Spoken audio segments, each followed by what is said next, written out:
I was in the bed so sick until the ability to move your body is stripped from you. Like people take it for granted. I took it for granted until I was laying in bed, bald, sick, didn't recognize myself in the mirror. And I was like, when I want to get out of this bed and run, of course, my family was like, what are you talking? You want to run? Like they thought I was crazy, of course. But that's where the spark came, was me walking the hospital halls. And I thought, if walking's healing, I've got to start running. 1, 2, 3, 4.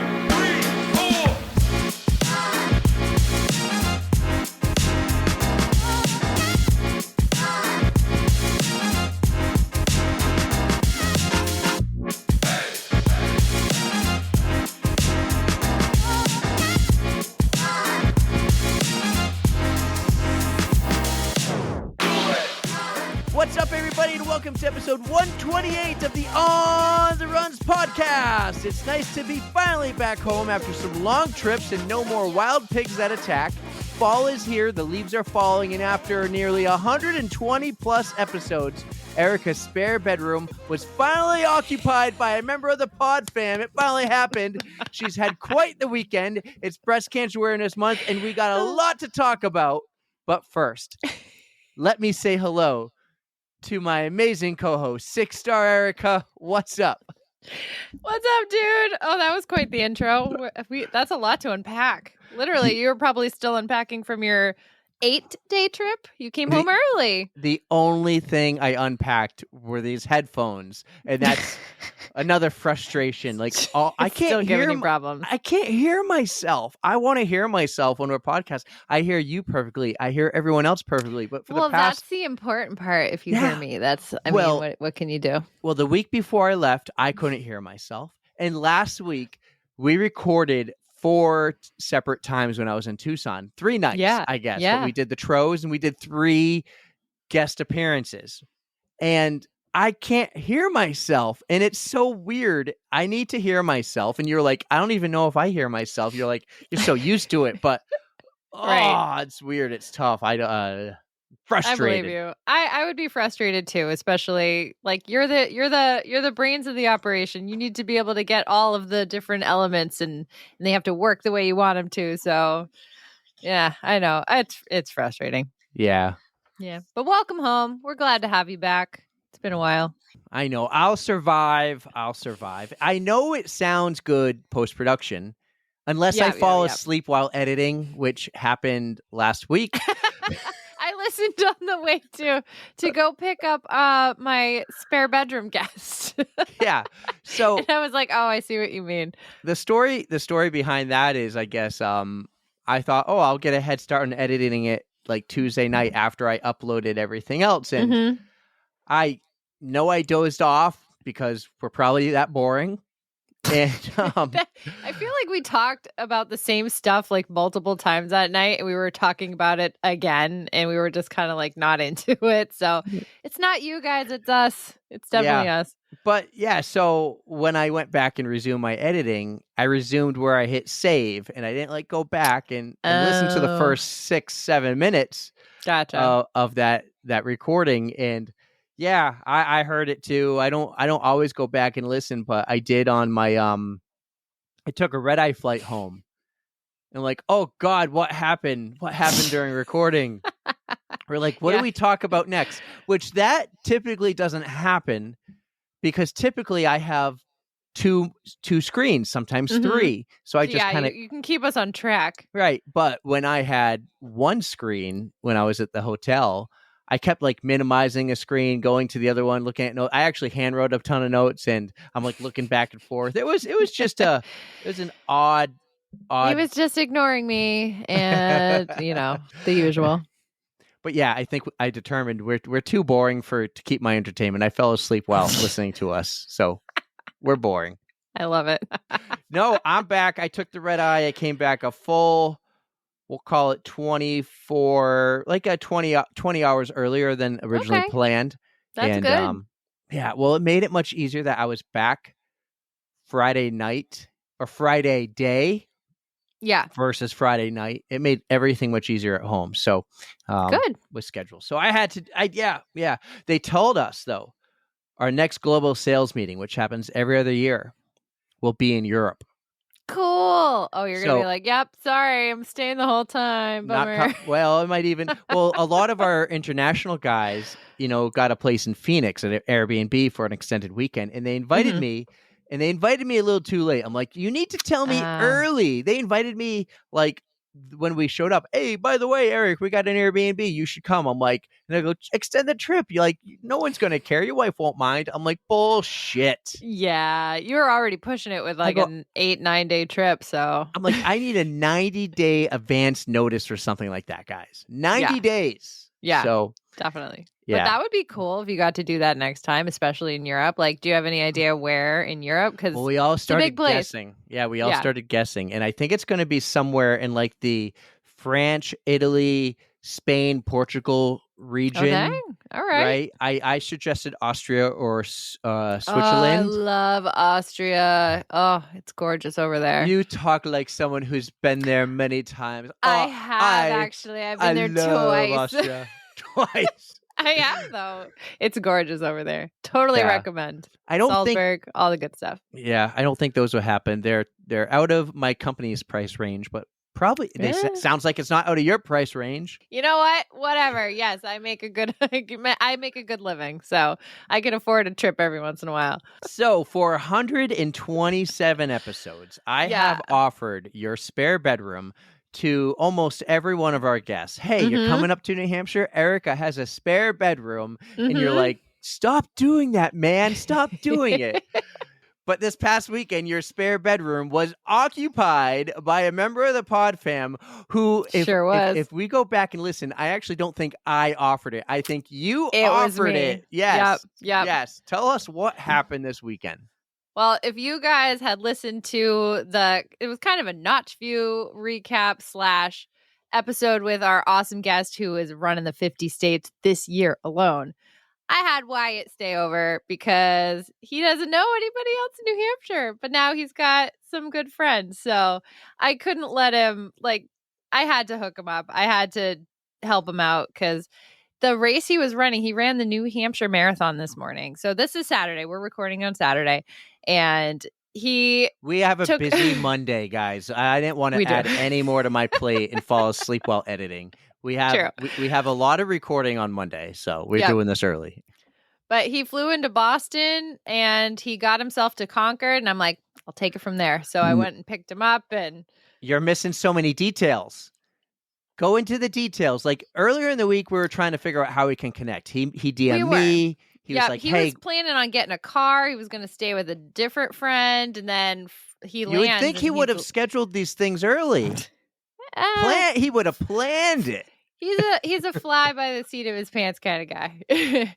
But he goes to rent a car on Friday when he lands, and there's no cars available, and what they did have was $900. So I was like, nope, you make your way up here. I will help you out. So he had to. Well, you're breaking a rule, Erica. You're skipping so many details. What am I skipping? He made a post about I need help. Can someone help me? And everyone's DMing him. I tagged you in a comment, but he actually reached out to you, gave him his number, and said, "Call me, please." Yeah, I called. Yeah. And he called, begging for your help. Erica, please help. Right? I wouldn't go that far. Tell me how this goes. Spare no details. Come on, you're skipping so many. You tried to go straight to the race earlier. I don't want to embarrass him, but yeah, he was just kind of I wouldn't say panic mode, but for me, it would have been panic mode. Oh my God, I can't rent a car. What am I going to do? I think panic was the last thing on his mind. He was just let's see what happens. If I have to sleep in a porta potty, I'll sleep in a porta potty. He's done it before. The thing is, he left his pair of shoes at home with the intention of getting a new pair, but he had them shipped to Concord. I don't know exactly how that happened, but he had a pair shipped to Concord, and he had to pick them up at the FedEx store. So he hops on a bus. He was getting on the bus when I called him, and he was just like, do you have any idea where I can stay? And I was like, yes, I do. You're staying with me. And so I was just like, you let me know when you cross the border into New Hampshire. I'll leave my house. I'll come get you. And we were trying to coordinate it. I thought I was going to be late because of traffic. But it was so perfect. I pulled in right as I see him like walking across the street from like the bus station in Concord. So I picked him up. We got his shoes. I mean, I can't believe you drove to Concord. You don't even like leaving Nashua. I mean, you're like, it's too far. This is what I do for the pod fam, man. Like, I wasn't gonna leave him hanging. Like, what was I gonna do? Like, can you hitchhike your way? Although he wants take another bus back to Nashua. He would hitchhike, and that scares me. So I picked him up in Concord, got his shoes, and then we went back to my house. We got some food. We just stopped at like the Hannaford, and yeah, he was hanging out. Brandon liked him a lot. Like, they were chatting about 3D printers and woodworking and crafty, that would be right up Brandon's aisle. Yeah, right. So they got along pretty well, and then it was already like 9:00. So did the cats like him? Yes. Well, they did not like him, but Scooter's like very like iffy. But so I was showing Wyatt the house, and I was like, "This is your room," and I turn on the light, and Scooter's like laying on the spare bed, and I was like, "Oh, here's one of them." And then he eventually got to meet Maisie when she came downstairs like later on in the night. Did you give him a tour of like the studio where you're like, "This is where I record"? I mean, kind of, because it was right there. So did he check out the poster behind you?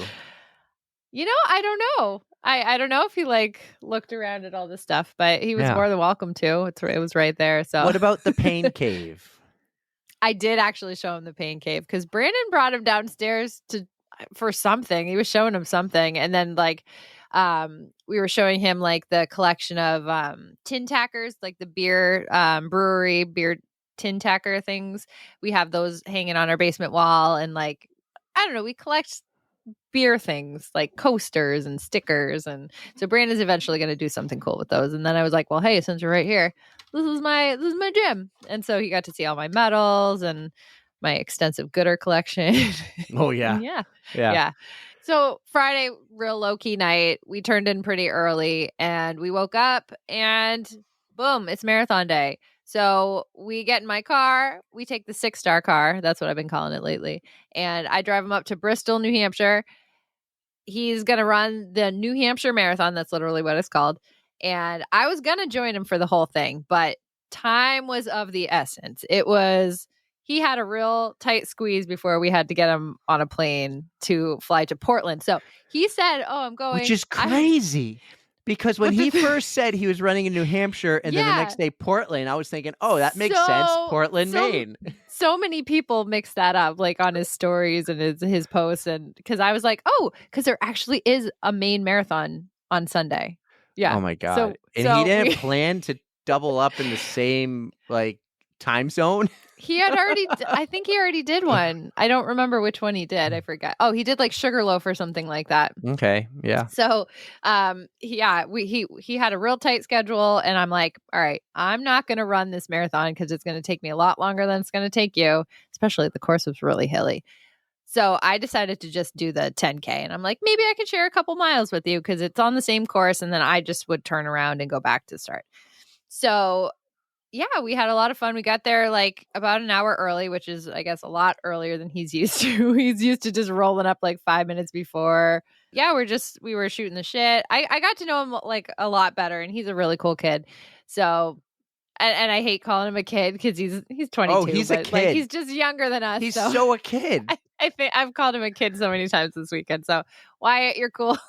Just don't blame me for this. So yeah, we send him off, and I'm like ready to run some quick miles with him. But then he's like, I think I'm gonna go for like an 8:15 pace, and I was just like, nope. So he dropped me at like a half a mile into this thing. So I was just like, bye. It was nice to run with you for a little bit. Did he do a challenge? No, not for this one. Might be my fault. Why? What'd you do? You jinx him? No, he asked me to do a challenge with him, and I couldn't do the race. He wanted to podcast while running. Oh, true. Well, hey, we can do that. He's got some ideas rolling around where he might want to do like an ultra with creators and stuff. Cool. I was like, I'll be the runner. Eric can be the content guy. You know what? I got to give you some credit. I was not going to ask. I just was fingers crossed, you were going to get content. Now, I'll be honest, I wish you got more, but you still did a great job. I got what I could. Because we got the starting video, and then he went. No, So. I wanted like pulling up to the bus station. Look who's here, And then he got all those. Well, time. These things are time sensitive. Like you got to be posting in the now. You know what? I do my best. You did a good job. I think people were pretty happy and surprised to see that. I mean, what you really should have done was a video of first time ever pod fan members staying in the spare bedroom. Like that would have been so great. I know you got to be careful because there's definitely people out there who will ask and that you don't want. But I got a select few, but I had to help out Wyatt. Yeah, so yeah. But yeah, so I think he just ran it, and he was kind of he knew he had the time constraint too, so he was just kind of gonna go for it. So he runs the marathon in like a 3:43 or whatever. Yeah, right? Yeah. Do you get any time after, or is it like in the 6-star mobile and straight to Logan? Could you take him like a little north through Plymouth and grab a sandwich at Biederman's?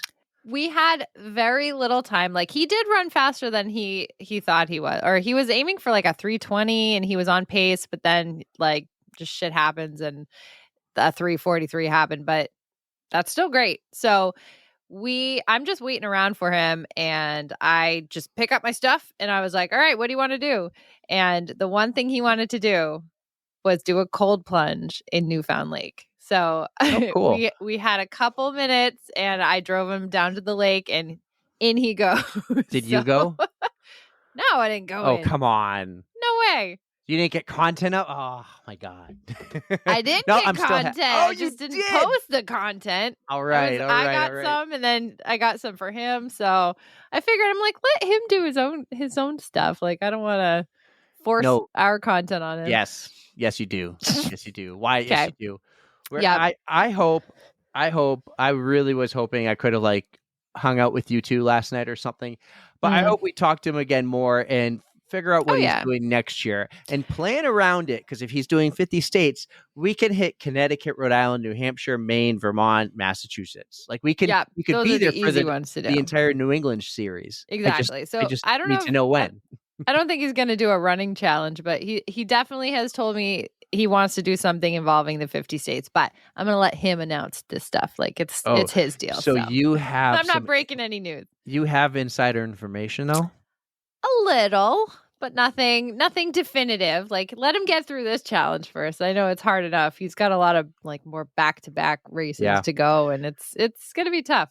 So you drove him to Logan? No. So the way that you didn't drive him to Logan because you hate driving far.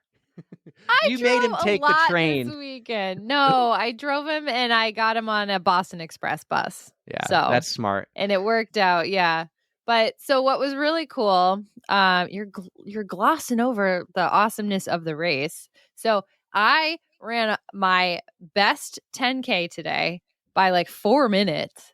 And I got first place in my age group. So I got to toot my own horn here. Whoa. And then Wyatt finished.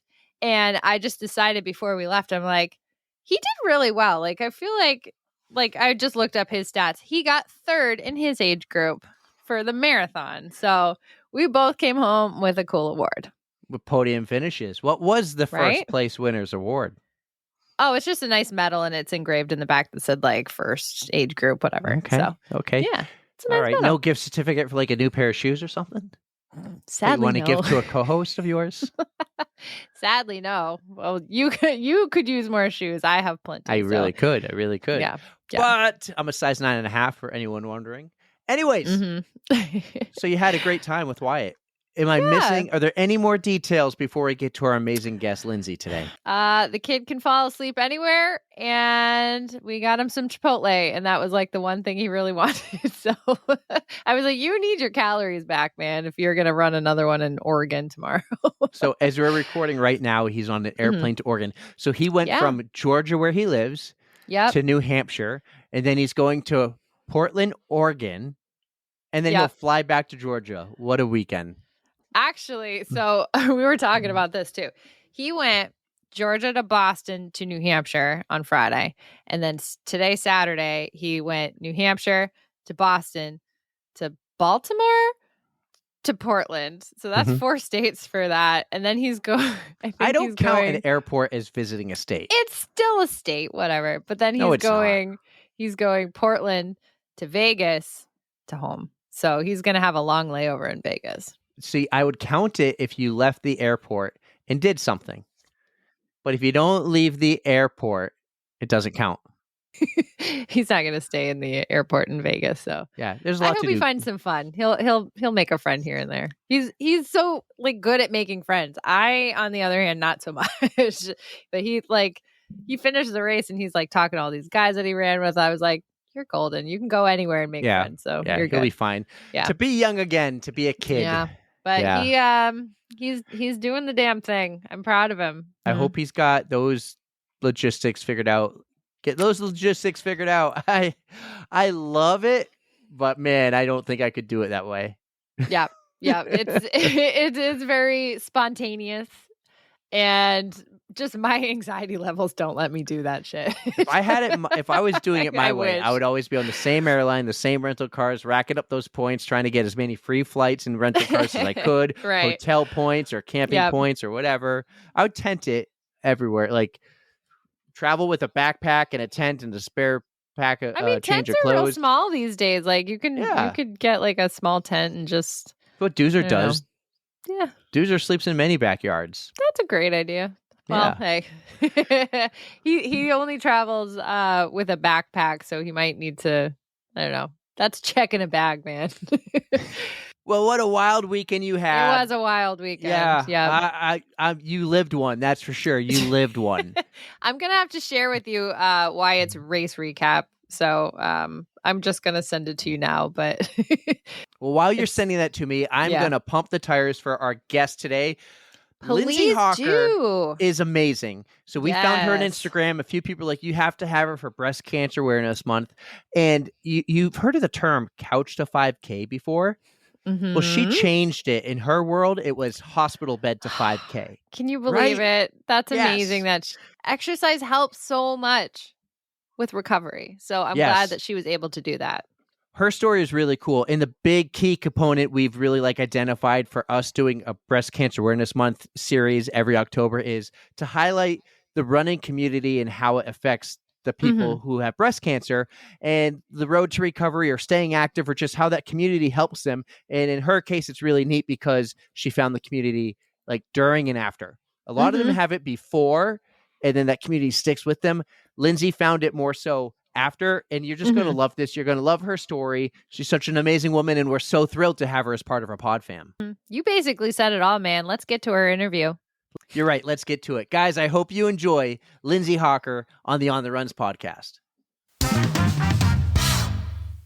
Our next guest on the pod is a breast cancer survivor and a certified health coach who went from major illness to major marathons. She's a wife, a mother, and she's here to tell us her story and to remind you that you can do hard things. We're wicked excited to welcome Lindsay Hawker to the On the Runs podcast. What's up, Lindsay? Hey, hi. Thanks for having me. I'm super excited. We're wicked excited to have you, Lindsay. Welcome to the podcast. I can't wait to start learning more about you and all of the hard things that you can do. The best part is, I just told you before we hit record, a lot of the time we don't know much about some of our guests. Sometimes we know everything, and then other times we don't know much. You're a little mysterious to us. Someone suggested we should have you on. We reached out. We found a few things. You've been in Runner's World magazine. You have a blog. You're quite popular in the social media front, but we don't know even where you're from. Why don't you give us a few of those details? Yep. So my name is Lindsay Hawker, and I am a Florida girl through and through. I'm a Floridian. Just went through a hurricane over here, so it's been quite the week. But yeah, born and raised here, and I am a mother and a wife. I have 2 young sons. My kids are 9 and 13, but they were just 9 months old and 4 years old when I was diagnosed with breast cancer.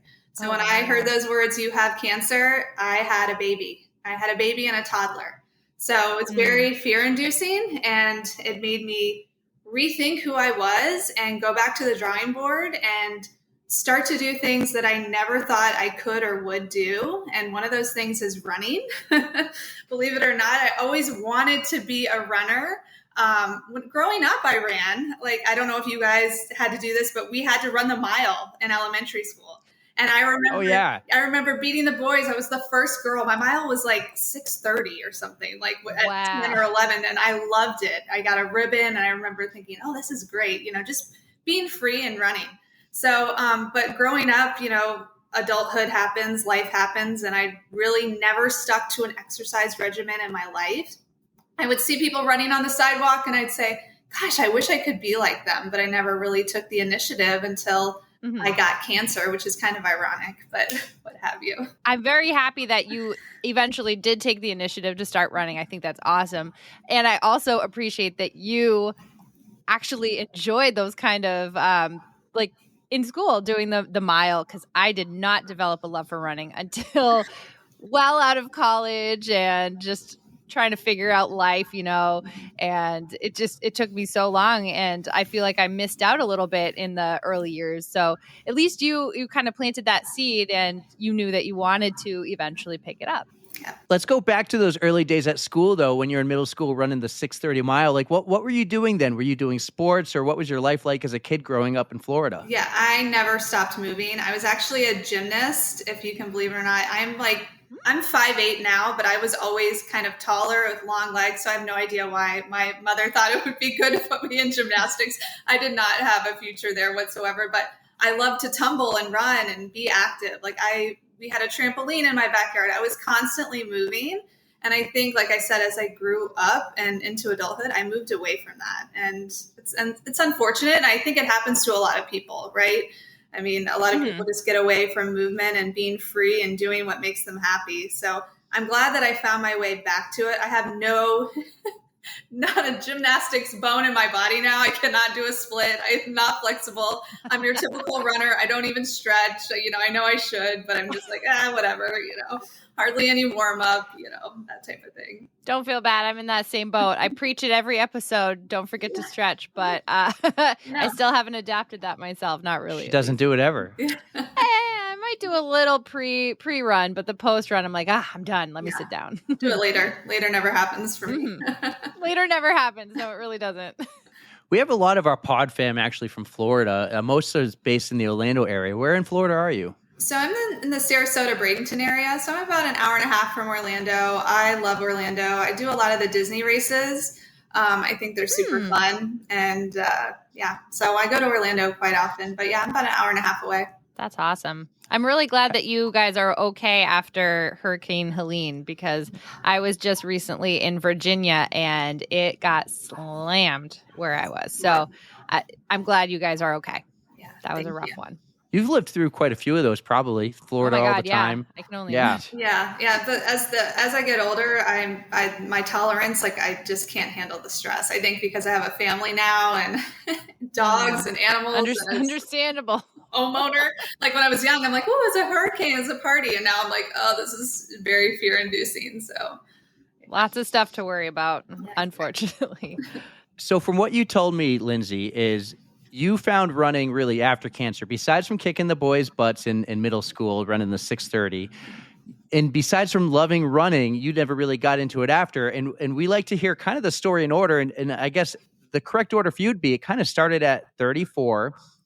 You're a new mom of a baby and a newborn, and you got diagnosed with breast cancer. And what we love to do is we love to hear how the running community played a role into it. But I think yours might maybe a little bit reversed. Maybe it played a role post-cancer. Yeah. So I was diagnosed, like you said, at age 34, 2 young kids. I just looked at my baby and I said, I want him to remember his mom. Like, I've got to do everything in my power so they remember me. I want to be here to raise them. So I had a particular, really aggressive type of breast cancer. So I had to go under the treatment. The regimen was very long, very intense, 15 months of chemotherapy, had 4 surgeries in all. So when I had my big double mastectomy surgery, I was in the hospital for a week. The nurses, they are the unsung heroes of the cancer community. They helped me so much. They got me out of bed and they said, walking is healing. We're going on a walk. So they took me on a walk. I started walking the hospital halls, and like, my mind, I'm like, if walking's good, running's got to be even better, right? Like, more is more. Like, I want to go. Like, I want to that. I was in the bed so sick until the ability to move your body is stripped from you. Like, people take it for granted. I took it for granted until I was laying in bed, bald, sick, didn't recognize myself in the mirror, and I was like, when I want to get out of this bed and run. Of course, my family was like, "What are you talking? You want to run?" Like, they thought I was crazy, of course. But that's where the spark came, was me walking the hospital halls. And I thought, if walking's healing, I've got to start running. And so I was like, at the time, my mailbox was down the street. And so my goal was to run to the mailbox. And that might sound like no big deal, but when you are sick with chemo and cancer, that is a huge deal. Like, walking to the mailbox was fatigue. It made me fatigued every day. Like, it was my goal. I think that's wonderful. I mean, any distance is great, especially when you're just starting out and you just want to get moving and just trying to be active to make yourself just feel a little bit better. So any distance at all is wonderful. So to the mailbox it is. Yes. And that's where I went. And so I started doing run walk, and I would go out. It's so hard. I joked that, they have couch to 5K. I joked that I needed hospital bed to 5K because I was starting at a deficit. Like, it was so hard. It was so hard. Running's hard enough. Like, we all know that. When you start running, it's hard enough. Like, you have to get through, you have to get your second wind. You have to start enjoying it and get through the sucky parts to actually enjoy it. And it was really hard for me with chemo still in my body, but I stuck with it. And then it was so funny. They were having a 5K outside of my neighborhood. And this was, really? Yeah, this was like 2 months after my surgery. Okay. So I've only been running for maybe a month or so. It was not long at all. And I'm like, I can't sign up. I'm not a real runner, which is like hilarious to me because I didn't know anything about the running community. I didn't know anything. I'm like, there's going to be serious runners there. I can't sign up. Here's this bald imposter syndrome, they call it, yes, right? Yes, exactly. So they had a contest where you could enter, and they were going to have a drawing, and I won a free entry into this 5K, which I think is like serendipitous because otherwise I would have not signed up. Like, it was meant to be for me to get into that 5K. There we go. So I showed up and I realized, oh my gosh, I need this feeling. The running community, they like welcomed me with open arms. I was so self-conscious. I had a hat on, my head was shaved. I didn't think I fit in. People just talked to me like I was like a normal person. I wasn't a cancer patient for the day, and they cheered me on. All the fast people stayed home. Somehow I got second in my age group, which is like a miracle because I was not fast at all. That 5K felt like a marathon, but it lit something in me. It made me feel alive at a time when I needed it most. I was like, I need more of this. I need more of this feeling. And so that's where it started. And then I was like the 5K queen for like a year, just doing them nonstop and trying to get faster. I was trying to break 30 minutes in the 5K. It took me so long to do that because I was so depleted from the cancer treatment. But I finally did. I shaved a good like 10 minutes off my 5K for my first starting time. Yes. And I just kept sticking with it. And it just kind of grew from there. And I never thought beforehand that I would be a marathoner, run a major marathon. Like, if you would have told me that when I was diagnosed first with cancer, I'd be like, sure, like, what are you smoking? What are you on exactly? Because that's not happening. But here I am, and this is what I'm doing. So I love to see the pivot. You're just like, all right, I can do this. I'm getting better at this. What's next? Exactly. What's everybody else thinking during this time? Like your husband, your kids, your family, who thought you were crazy when you first said I want to go running, and now all of a sudden you're out there running. You still have cancer, I believe. You're still going through treatment, and you're doing all these 5Ks. Yes, my husband, he was like my biggest fan. He's like posting me on Facebook. Oh my God, can you believe my wife? She's, doing all of this. I mean, he's my biggest supporter. He obviously watches the kids while I'm running. If you have kids or a spouse, like, like when you're out running for hours, like my marathon training, he's back here wrangling the kids and, taking care of everything that needs to be taken care of. So huge support. And a lot of people, it's funny, you get mixed reviews. I'd get people going like, stop, what are you doing? You're going to hurt yourself. And it was like, okay, if the chemo isn't going to hurt me, I'm basically poisoning myself. I think I'll be okay with a run. So it was funny to get a mixed bag of emotions from people, but most people were very supportive. What's your husband's name? Jason. Shout out Jason. That's the kind of support system we need in this world. Especially everybody knows like parenting is difficult, cancer is difficult, and just having somebody by your side like that, it just means the world. So he deserves a shout out. Especially it's multiples. Sure. Yes. I mean, yes, Eric knows for sure. Yeah. So good. Excellent. How long was everything from like diagnosis to the point you started running? So I was diagnosed in December. It was around Christmas time, which is like the absolute worst time to be diagnosed with cancer. I mean, it was like so heart-wrenching. I started chemo in January and my big surgery was in July. And so it was the beginning of July. It was the day after July 4th. I'll never forget it. So, but 6 weeks after that was August and I was cleared to work out. I started running. And then my first 5K was the end of September. It was actually this past weekend. It was the end of September. Anniversary. Yeah, my first 5K. So it was very, it happened quickly. But like I said, I was bedridden I was on a very strict chemo that made me so sick. So I was in bed from January basically to May. I barely moved. Like I barely got out of bed. I was so sick, throwing up every day. Like it's just... It's definitely not fun, not a picnic. Well, I'm glad you were able to finally feel better and get out and be active and just make yourself a little more happy. Because I can't imagine just being stuck in a bed and just feeling awful all the time. Yeah. I feel bad. Especially with the little ones around and everything.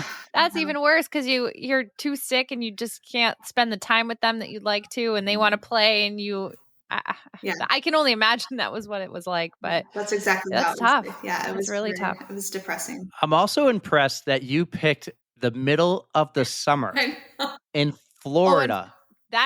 I know. That's extra badass, actually. And not only is it hot in Florida, it's humid. Yes. I know. When my first run, I said, I'm going running. And my husband's like, okay.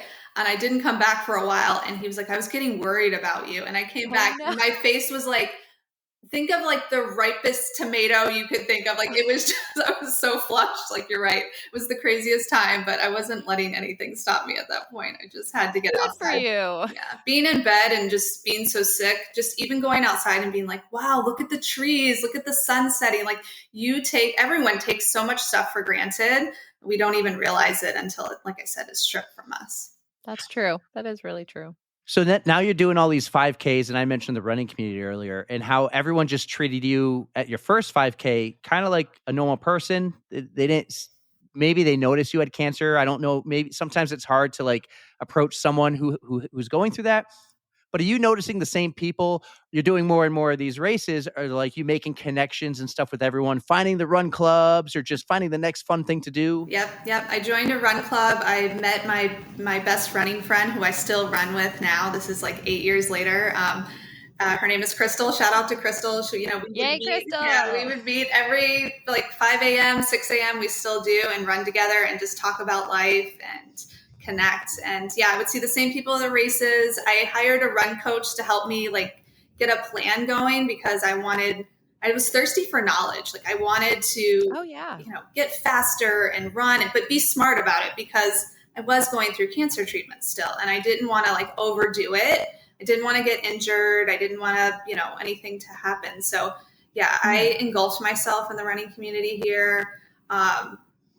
And like I said, they were awesome. I was like the 5K queen and, I started getting competitive, but more competitive against myself and others too. You're like, I got second in my age group. And my husband would be like, is the first person going through chemo? Like you can't compare yourself to that person. Like you're the same age, but like, who cares, So he has a point. That's very true. Yeah. So did your coach, what kind of stuff were they having you do?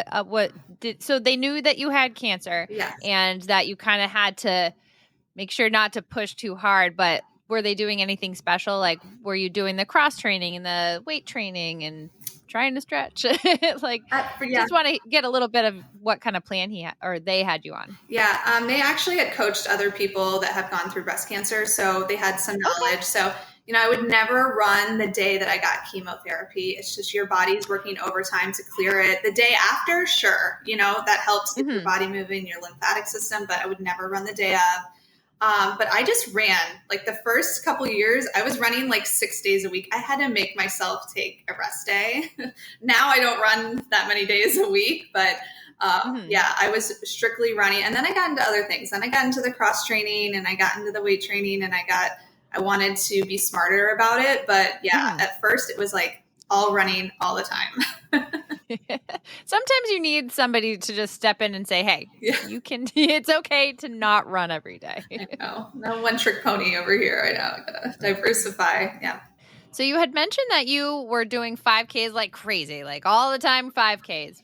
What was the turning point for you where you realized you wanted to start doing longer races? Yeah. I got engulfed in the running community here and I saw there was a half marathon and a 10K. And I thought, well, I can't do the half marathon. That's crazy talk. I'll do the 10K. So I did the 10K. And then I was like, maybe I can do the half marathon. So then I signed up for a half marathon. And this was 1 year after my last chemotherapy. So it was kind of like, yeah, it was like a, celebration, basically, a year out from chemo. Because when you have chemotherapy, it takes a while to feel like yourself again. It takes a good 6 months to a year to get it all out of your system. Yeah. And so that's what the nurses kept telling me. So I'm like, okay, when I'm like a year out, I'm going to feel great. I'm going to run this half marathon. So I only did like, I think 1 10K. And then I just jumped to the half marathon. Okay. And I thought, I'll just do one and then I'll be done. Like, right. Famous last words, one and done. We'll just, very funny. Yeah. But I had a coach at the time and she's like, listen, I think you can get a sub 2 hour. Like, I think you can. That is great. That is not an easy feat. Yeah. So I was like, okay, she believes that I could do it. Don't you know? I like, it's huge bridges here in Sarasota, Florida area. So it's going over the bridge multiple times. I mean, I was like flying for me at the time, flying over the bridge. I crossed the line at 2 hours flat. Like, it was exactly. That is pretty cool anyways, because I've never had like an even number. I know. It's like, oh, if I would have just been 1 more second quicker, I would have been sub. It didn't matter, but it was just funny at the time. She's like, I think you could do sub 2. And then I ran 2 hours flat. That is an excellent base. So at least you're like, all right, maybe I could do it a little faster, but that's for a debut or half marathon. That's fantastic. I was definitely felt wrecked the next day. I was like, oh no, never. Those bridges like killed me because we don't have hills here in Florida. I'm like, oh, I don't know if I'll ever do that again. But of course, you see a set of stairs, you're like, no, don't make me do it. I know, exactly. Instead of hill training, you have bridge training out there. That'd be fun. Your coach said she knows you can do a half marathon and thinks you can do it under 2. But at the time, you've only done a 10K.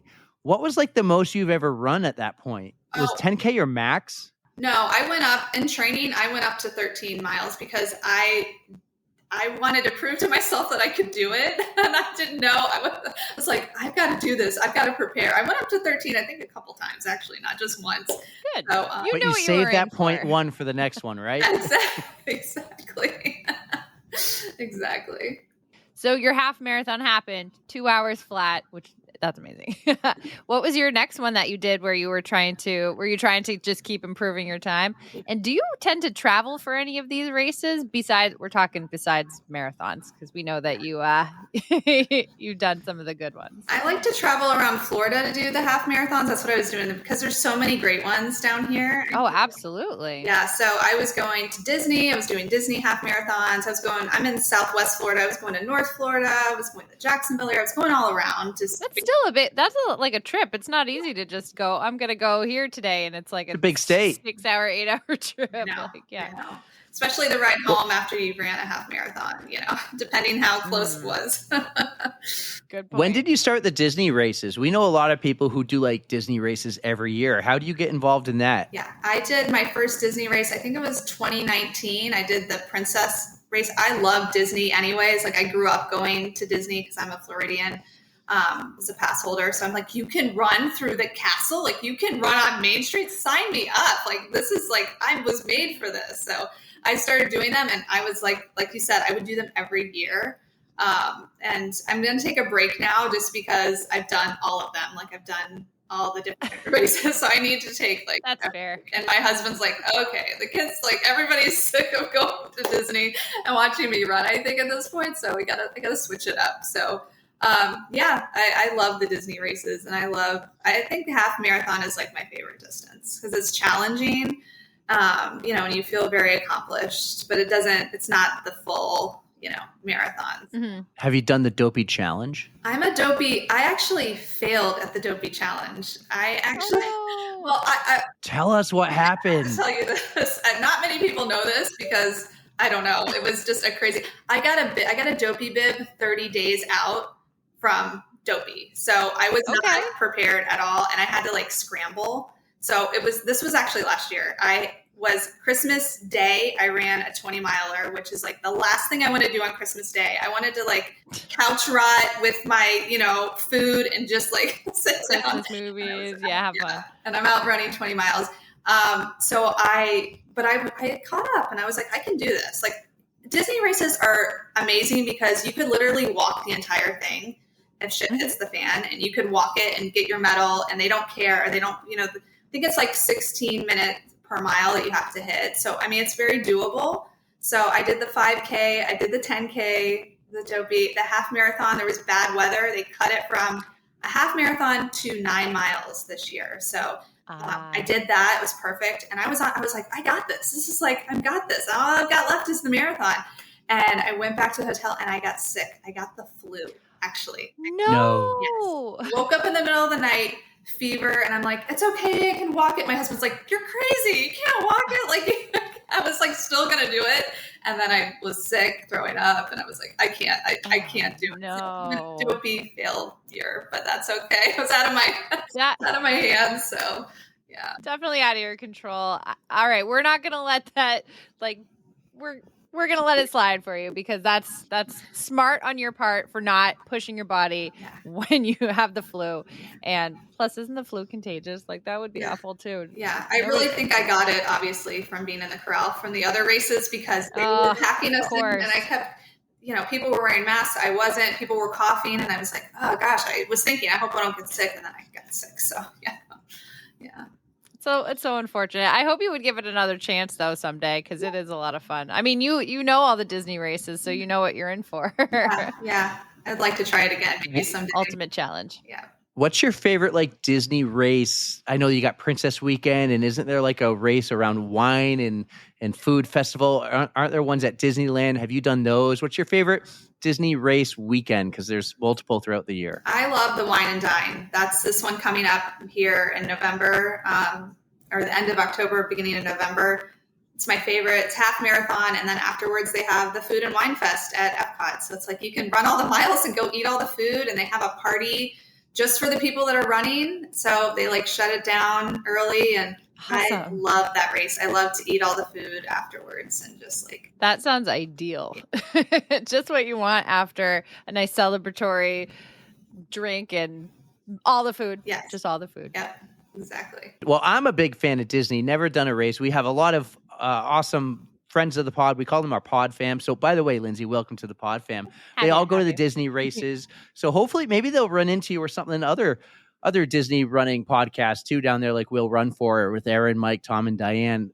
They're awesome. So if you ever run into them there, say hi. They're there, I think, every weekend, not every weekend, but they do a Disney races every year, all those different themes. So it just looks so much fun. If we were a little closer, it'd be a little easier. It'd be nice to be a local for the Disney races, right, Erica? It would be. They are super fun and totally worth it. It's just, I mean, I think it's going to get easier soon to jump on a plane from Manchester to Orlando. So, Lindsay, you go from hospital bed to mailbox. You go from 5K to 10K, half marathon. Eventually, a marathon comes into play. What was your first marathon? And how did you decide to do it? Was it your coach? Was it just like, I want to do the next biggest thing, challenge myself more? How did you choose your first marathon? So I always said that I never wanted to do a full marathon. I was content with doing half marathons. So it was like the half marathon queen. I think I'd done like 8 or something eight official races, way more on the road, on the street. Like I was just banging out a half marathon on a Saturday just for fun, you know? And then I always said, you know, I don't want to run a marathon, but if I ever worked from home, I would run a marathon. Well, then guess what? COVID hit and I was working from home and I was like, I think that now's the time. Like I said this, now I got to do this. Right. So it's good you didn't regret saying those words. I know. Exactly. 2020 hit and the world shut down. And I was like, okay, I'm going to start training. And so I signed up for the Space Coast Marathon. I'm not sure if you guys are familiar with that. That's in Cocoa Beach. I've heard of it. Yeah. Yes. It's by over there. You know, where it's East Florida. Yes. Right? Yes. Yeah. So I signed up for that. It was like the only marathon that was basically going on in 2020. Like things had races had shut down.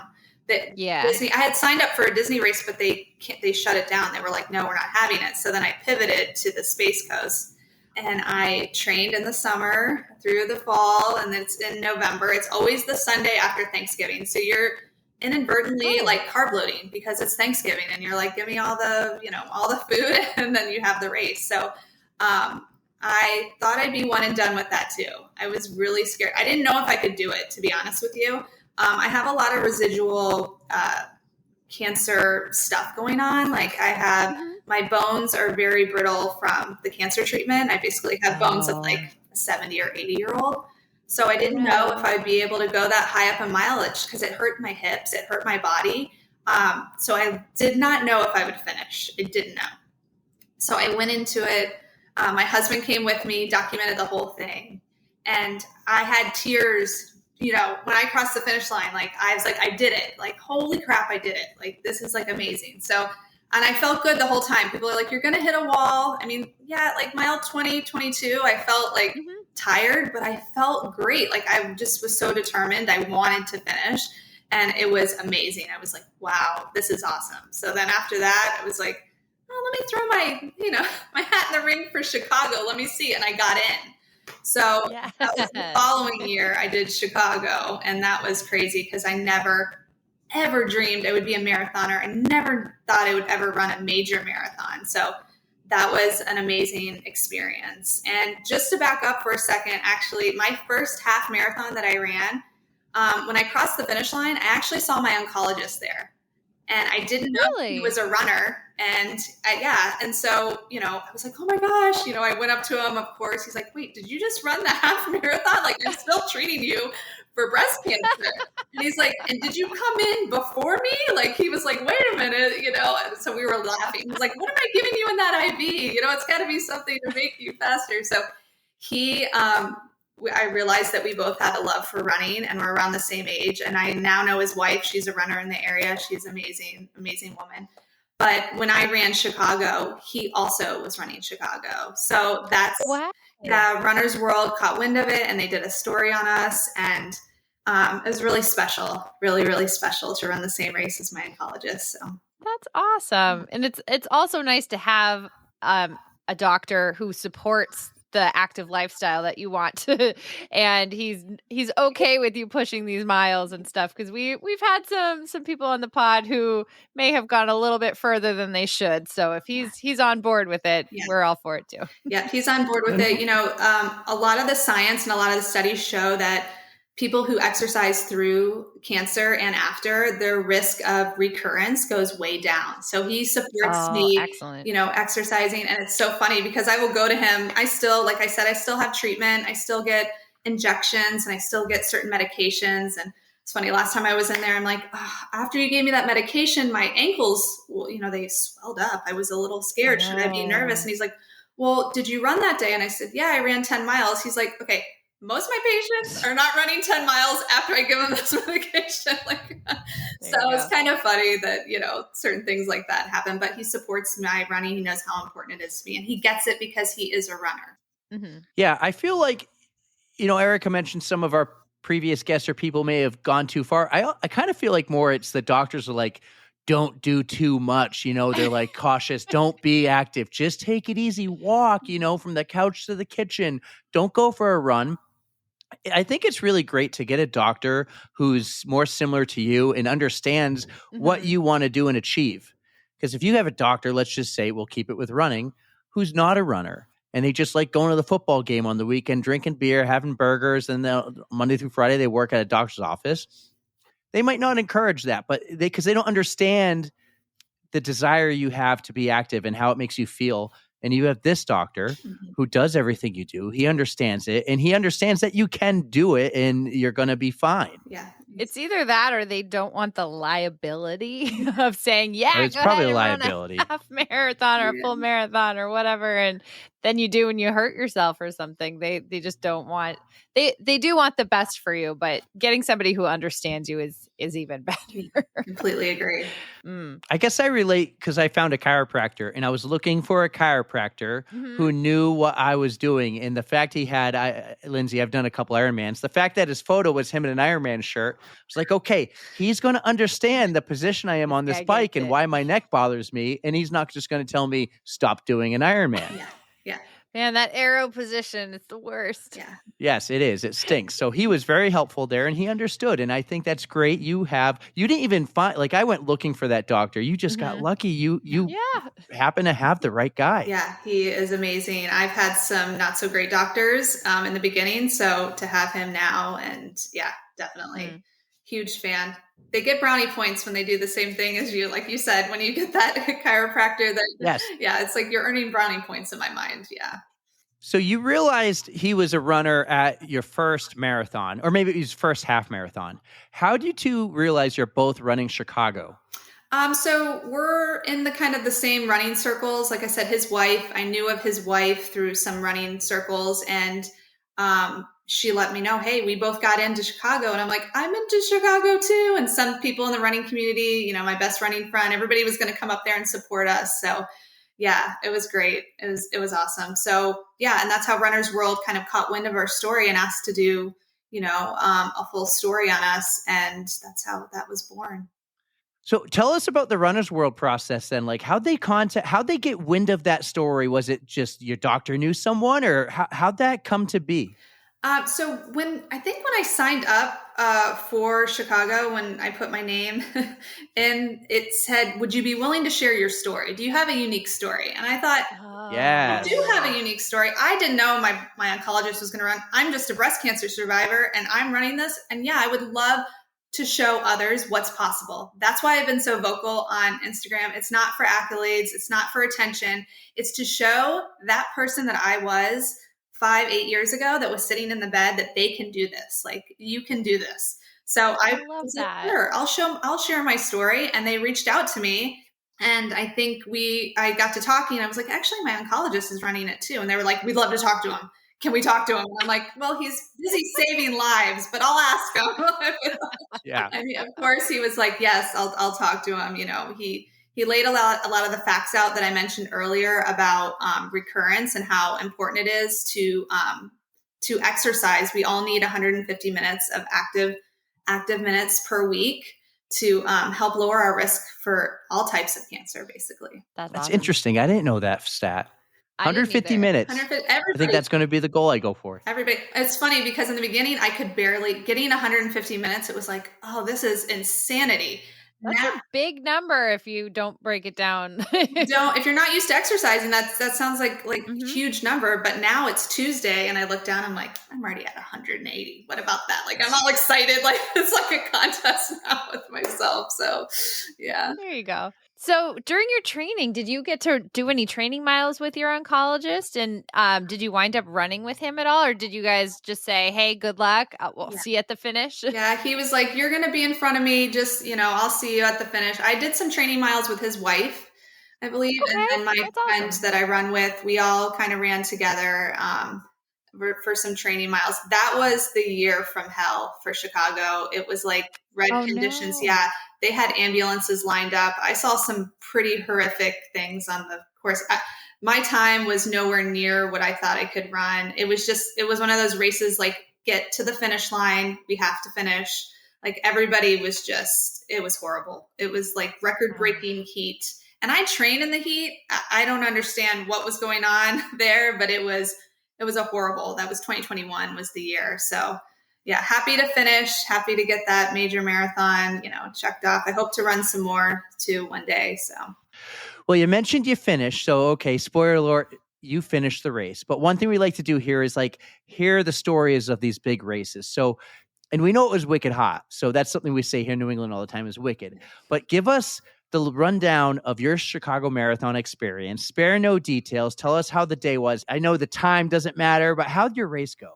The race was a shit show. The race was a complete shit show from the start to the finish. I'm not going to lie. Like the runners I love where this is going. Happy to hear it. Yeah. No, it was a complete shit show, to be honest with you. My husband came with me. We went to the expo and we picked up the bib. I'm excited. I take the picture. We get on the train to go back to our hotel. And I'm giving my husband, my bib, my bag and everything. He left my bib on the train. We get off of the train. And No. Yeah. And I'm like, if looks could kill, I would have I'm like, how do you fix this? Like, I was just so beside myself. So I had to go back. I got another bib. They had to do all this stuff. And I'm like, oh my gosh, I was like guarding it with my life. I'm like, you can't hold this one. Like somebody's probably found my bib on the train. I don't know who's picking it up and running 26.2 miles, but whatever. So yeah, that's how it started out. Then, also I'm celiac, so I'm gluten-free. I found out after my cancer treatment. So gluten-free for life, which is kind of hard when you travel. So I brought a lot. Oh, absolutely. It's hard. And that's another reason I love Disney is because they cater to people with, gluten-free diets. So, we went to Chicago and after the bib fiasco, we went to get some food and I was glutened. So I was given gluten and I was so sick. So this was a Friday. The race is on a Sunday. Friday night, while you're supposed to be carb loading and hydrating, I'm throwing up. I'm sick. And no. My husband's like, are you going to run? I was like, I'm running. I'm doing this. I don't care what it is. I'm running this race. So I was a little depleted from the get-go. Like I told you guys, it was a complete shit show from beginning. From the beginning of the whole weekend, not even the start of the race. I know. How long does it take you to get gluten out of your system? It takes longer than what I had. So by Saturday, I was hydrating and I was, trying to eat as much as I could, but I was depleted and it was brutal. The good thing about Chicago is it's not a Disney race and that it doesn't start as early. So I had time in the morning. I mean, I was eating bananas. I was trying to do the best I could. So record-breaking heat, I went out and I just knew it was 9 miles in. I was like, I can't do this. I saw my family and I was like, I'm going to just finish. I'm going to do the best I can. So I finished and afterwards I've never felt like I was going to pass out or be sick or have to go to a medic, but I thought I was going to pass out. It was because I was depleted from the gluten. So yeah, I said, complete shit show, but I'm glad that I did it. I'm glad that I finished because it's an experience, right? It's all about resiliency. I feel like, so yeah. So what do you typically use to fuel your runs? I know it's after something like that, it's so hard to just get food and energy back into you, but what is your go-to fuel? So I like Huma gels. I also like dates. I like natural things. Yeah. No, that's great. Dates, bananas. I'm a huge smoothie person. So if I have to carb load or try to fuel before a race or something, I do smoothies because it sits easy on your stomach. You're basically just drinking a drink and you can add tons of calories to them and tons of things. So yeah, I've really delved into a lot of the natural stuff. So I kind of tend towards that, but I love the Huma gels too. They're like chia. Awesome. When you race, are you carrying your fuel with you or do you pull, I imagine pulling from the race course, the aid stations is hard because of the gluten issue. Yes, it is. It is. Yeah. I carry it on me. And then also, whoever's at my race with me is I'm like, give me, I'm running by, give me some fuel. Yeah. What do you got for me? So yeah. See, that's smart. If your husband's there and he's at mile 12, you refuel there. It's like your little mini aid station you got. Exactly. Love that. So Chicago didn't go according to plan totally, but have you done anything since Chicago marathon wise? Yes. So I did a Disney marathon. I wanted to do a full. Awesome. I've done halves and I was like, I want to do a full marathon. And I wanted redemption after Chicago because it was such a shit show that I was exactly, I need a happy, magical 26.2 miles. So I trained for that one. I was in really good shape. And then I got COVID for the first time that I had never had before. And I was like, oh no. That kind of threw a wrench into my training, but I did well. I did pretty good. Okay. I was like, tell me something good happened during one of your marathons, please. Well, my first one was my best experience. My first one, I'm still looking to recreate that. It was so magical. Like, it was just awesome. So I'm going back to Space Coast here next month, but I'm doing the half marathon this time. But yeah, I'm not done with the marathon. My favorite is the Donna Marathon.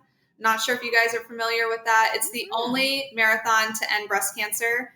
I'm actually doing it in February. It's amazing. I do the race every year. They have every distance. They have 5K. They have, half marathon, full, and then they have an ultra marathon as well.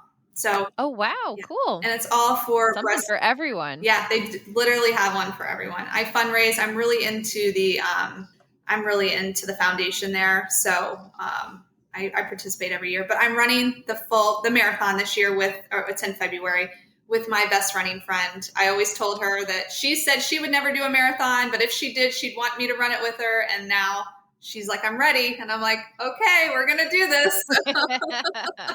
Excellent. So is that like a whole weekend long festival then, the Donna Marathon? Yeah. You said everything from like a 5K to an ultra? Yes, it's a whole weekend. It is amazing. It rivals a major marathon. The neighborhoods come out. They have parties. They have DJs, Jello shots on course. Like, they go all out, and it's all for breast cancer. Everybody's in pink. Everybody's supporting. You see survivors get special bibs. Survivors have their own, we have age group winners. They have survivor winners. So they have, really? Oh my God. It's amazing. And you see people that are going through chemo, that are going through radiation, people that have lost their moms, their daughters, everything. It's so inspirational. Men who have had breast cancer are there racing. So it is, I tell you, if you've been affected by breast cancer, you have to go to this race. It's something like you've never experienced. And, if you've lost, what's it saying? If you've lost hope in humanity, go watch a marathon. If you've lost hope in humanity, go watch a breast cancer marathon. You will be super motivated. So yeah, I bet going to that is just going to bring out so many emotions while you're there, because you're thinking about what you've been through and what families have been through, and just hoping that the research is going to come even further and help with treatments and hopefully eradicate. I mean, one day I hope it can get that far. Yes. I'm on their website right now. This is awesome. So it's in Florida. It's in Jacksonville. They've raised over $6.5 million for financial services and debt relief for anyone going through. More than that, because then they raised another 3.3 for research. So they've raised north of $10 million. The Donna Foundation. This is awesome. Yes. So is this a race that you have to fundraise for, or you choose to fundraise for? I choose personally because I know, like you just named off the numbers, they have what's called the Donna Care Line. So even if you have good insurance, it's debilitating when you get a cancer diagnosis. It's so expensive. So they have the Donna Care Line where anyone can call up that's been affected by breast cancer, and they will help you get funds to pay for any type of thing you need, your light bill, any type of bill you have. Because what's happening is women are having to decide, am I going to have my treatment or am I going to pay my light bill? I mean, times are tough out there. So they shouldn't have to make those decisions. They shouldn't. Yeah. And so that's why last year, I think I almost raised $7,000. I'm so passionate about it. I get out there and I fundraise. They also have a lot of money towards research. So when I go there, I'm learning about, like you said, I'm learning about all these vaccinations that they have for breast cancer patients and formulated drugs. If I was to get my diagnosis 25 years ago, it was a death sentence. But since they formulated these drugs, I took these drugs and I am here. I'm able to raise my kids. So I will never stop being the voice to fundraise, but you don't have to. You can just go and have a great race weekend. Some people aren't affected by breast cancer and they're like, I just want to go and just be uplifted. And it's amazing. Oh, yeah. Oh, I love that. I don't think we dove deep into it, but you said if 20 years ago you were diagnosed, it would have been a death sentence. What was you said it was a very aggressive or serious type of cancer. What was the type you had? So I had HER2 positive breast cancer. It's much more aggressive. You could see the lump with the naked eye with my, wow. Yeah, it was a very large lump, very aggressive, mutates faster. It's just more aggressive. So, but like I said, 20 years ago, it was a death sentence. They basically told the women to go home and just prepare to to die. And it's horrible. It's absolutely horrible. So I'm so glad that I was able to get the formulated drugs to make sure that I'm here. Absolutely. Oh, I can't even imagine getting a diagnosis like that. And they say, yep, we can't even help you. Like, what do you do? No. Just think of all the millions everyone has raised by doing cool events like this, like running a race just to raise money. And the impact that's had over 20 years is now when you get diagnosed, you have a chance. There's medication, there's treatment, there's been research. People know a lot more now because of events like this. And we make them fun by doing these events, and you run for a good cause. Yeah. It's amazing. And so, we have a lot of people. I love science too. Yes. Science has come so far and from the past, and I just can't wait to see where it goes. Oh man, I couldn't imagine, but like being a mother to a newborn and getting a death sentence right away. Oh, I know. That would have been the worst. I know. There's also women that I'm connected to. I'm a part of a lot of breast cancer groups, and there's women that were pregnant and going through chemotherapy, pregnant 8-9 months, getting chemotherapy. I'm like, they are my heroes. Like, being a mom, I liken it. Being a mom is hard. Being a single mom, like, you're my hero. It's so much harder. That's what I like in this. These people that are pregnant and going through chemo, like, what? My mind is blown. I know how sick I was. Like, I just can't imagine. So, yeah. Oh, my God. And you're really young, too, because I think, like, they say, oh, you can't get checked until you're 40 or something unless you find something on your own. How did you find out? How did you figure out, hey, I got to get checked? Yep. So I had a baby and I was breastfeeding, and I had a breast pump, actually. And on the side that my lump was on, I was like, this breast pump isn't working on the right side. And I sent it back to the company, and I was like, it doesn't work on the right side. And they called me and they're like, it works on the right side. And I'm like, they don't know what they're talking about. Right? Like, it doesn't work on the right side. So fast forward, as a woman, Erica, the first place you normally lose weight is in your chest. So I started losing the baby. I can attest. Yep. Yeah. I started losing the baby weight, and I'm like, I feel a lump. And it was around Thanksgiving. I found the lump myself. Most women find their own lumps. That's why it's imperative to do your self breast checks. Like, do it in the shower once a month. When it's the first of the month, just think, oh, it's time for me to do my check. So I was taking a shower and I found the lump, and I'm like, this does not feel right. Something feels off. Yeah. I need to get into the doctor. So went into the doctor, and it just happened. It was like a movie almost. It happened so fast. And it was almost like I was watching somebody else go through this. It was like an out-of-body experience. Went to the doctor on a random Tuesday, didn't think anything of it, went by myself, was farmed out to get a mammogram that same day. And the doctor came in, box of tissues, and was like, there's an 80% chance that this is breast cancer. And I'm like, I'm sorry, what? Like, I called my husband and I said, there's an 80% chance. Of course, he was, Mr. Positive. Well, you're going to be that 20%. And I said, if there was a slot machine in the corner of the room that paid out 80% of the time, those are good chances. Like, I knew that this is probably what it is, right? Gotcha. So they ran some tests, and then they called me a couple days later and confirmed that, yes, it was. I had already wrapped my mind around that it was.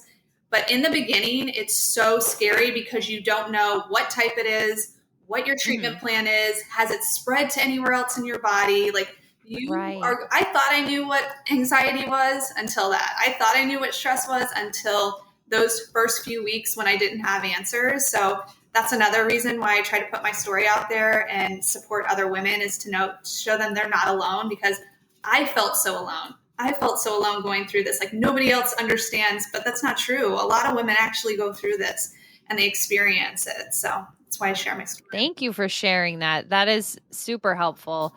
I mean, I often forget to do the self-exam just because you just go about your day and it's like hard to think of it. So now knowing so many people, it's awful. I know so many people will have breast cancer, but it is nice to just keep getting the reminder to just take care of yourself, advocate for yourself, and check yourself out. Yes. And if you find something, go to the doctor. It could be nothing, but it could, you just have to check it out and get it checked out. Definitely. Yeah. The sooner the better. Mm-hmm. So were you able to catch it? Like, it didn't spread anywhere else for you, did it? Was it just concentrated? Yeah, that was a huge, you know what I mean? Yes. That was the big, that was the silver lining and all this. Like, I was like, oh my gosh, please let me have one win, like one thing. And that was my thing. Like, it did not travel to my lymph nodes. It was localized, which was great. So I'll take that little win that I had, because if it would have spread, it would have been a little bit more treatment more on top of what I had. So. And was your mastectomy a necessary thing, or did you choose to do that just for treatment wise or recurrence? Or they put the ball in my court, so they were like, you can have a lumpectomy, but it's in a lot of places. We can try to get it all if that's what you want to do, or you can do a double mastectomy. You have to. They put the ball in my court, and I thought about the lumpectomy, and they said, there is a chance if you get the lumpectomy that it could come back, because with the mastectomy, they're taking all the tissue. They're taking everything. Yeah. So I thought, I'm not doing this again. If I can help it, knock on wood, God, please. It is a risk, right? I don't think I would want to risk leaving cancerous cells behind and having to go through it all over again. So I think you made a good choice. Yeah, thank you. Yep. So it was a lot. I never thought I would get that type of plastic surgery or anything, but I had a great doctor, and she just basically said, I told her that I wanted to exercise, and I told her, look, if you looked at me, I don't want you to ever know that I had breast cancer. So I think they did a good job. So what I think is cool is, after hearing your story here of just how you've become active and into a runner, where before cancer you really weren't, is today you're a certified health coach. And before cancer, you weren't very active. You weren't running. How did you become a certified health coach? And better yet, how cool is it that you weren't active and doing any of this before breast cancer, but now that you just kicked breast cancer's ass, you're also an ass kicker, running everywhere and helping everyone else stay healthy and active. A certified ass kicker. All right. I have to change my bio. I like that. Certified ass kicker. Yeah, I not only did I change my movement, but I changed everything, how I was eating, what I was putting in my body. When I started to learn about food and cancer fighting foods and things that help lower your risk, I was all in. I was like a sponge. So I started getting certified. I got certified in plant-based nutrition. Plants and eating fiber is huge for breast cancer patients and survivors. You don't have to be fully vegan or fully plant-based, but adding fruits and vegetables, it helps everybody, but it especially helps breast cancer ladies. So I just kind of, just like running, I just kept running with it with the health stuff. I was not, before cancer, I was like the fast food queen. Like, they literally knew me at Chick-fil-A. They knew me. They knew my name. Okay. It's so good though. I know. It still is on occasion, but not every day. They have waffle fries. Now it's a sometimes food. Yes. It's okay as a sometimes food. Yes, exactly. I was every day. They were like, oh, hey, they're getting my table ready. It was kind of embarrassing. But so now I'm like, I'm killing it. I'm eating all the things that I never had before. I just didn't know that it was possible to feel this good. Did you just say you're killing it, like kale, but you change it for kill, like you're killing it? That's why I laughed. Yes, I know. A little cheesy, but yes. Oh, it was great. I loved it. Perfect. Actually, my kids are in this Healthy Kids running series, and it's every Sunday. And we were so disappointed leaving the other day. We were going to get Chick-fil-A. Oh, we're so sad when we forgot they were closed. Oh, Sunday. I do love Chick-fil-A on the occasional once in a while. That spicy chicken deluxe and waffle fries. It's good after a Healthy Kids race. So. Yeah. That's the only thing. I can't eat gluten now, so that's the only thing I really miss is I can't eat their chicken sandwiches or anything. True. Yeah. Well, I probably at some point where I should start killing it too, but.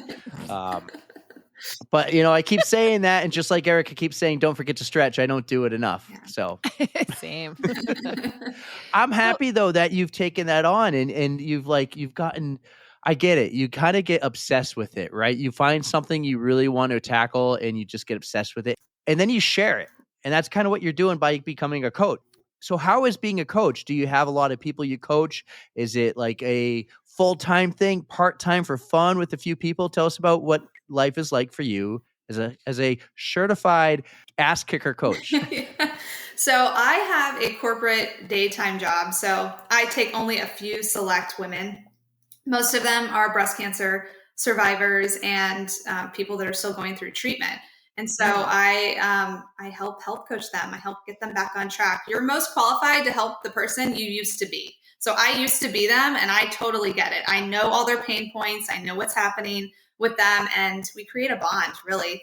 and I help them just get back on track. It's almost like accountability. So just like a run coach, a health coach is like the same thing, but with eating healthy and having healthy habits. So I follow and teach the LEAN system, and that's an acronym, and that stands for lifestyle, exercise, attitude, and nutrition. Our health is so much more than what we eat or how we move our bodies. That's a huge portion of it, but there's other things that play a role in that. And one of the huge things is stress. We all have stress. You know, if you're a human, you endure stress. You know, I hold mine up here all day sitting at the computer, you know. I have mine in my jaw. It's the worst. Yes. Yeah. I'm a jaw clicker at night too. I completely get it. So just helping the women just have accountability and eat better, especially after a diagnosis, but enjoy life too. Like you said, sometimes foods, we're not going full tilt. We're not killing it all the time. We're killing it 80% of the time, okay? 20% of the time, we're having cookies. You're going to have the cake on the birthday. You're going to have a burger. A little treat. Yeah. It's not gonna hurt. No. So life is worth living. Yeah. So I know you have a select number of people just because you're working, you're doing this more as a part-time thing. But if somebody did want to look you up and see if you had any openings, where could they find you? Yeah, they can find me on Instagram, Running Past Cancer. And then my website is runningpastcancer.com too. But send me a DM and we can get started and we can go from there if you're interested. I just think that's so awesome too, that you have such a small clientele where you can connect with them on such deeper levels because you understand, and that is just huge. So I appreciate that in the grand scheme of things, that you are just taking the time to get to know everybody individually and learn their struggles and what they love and what they don't love, just so you can really tailor it to them. Exactly. Well, Lindsay, I love your story so far, and by no means are we done hearing it, but we do have a couple big questions we always ask every guest, okay? So I'm going to prepare you for mine.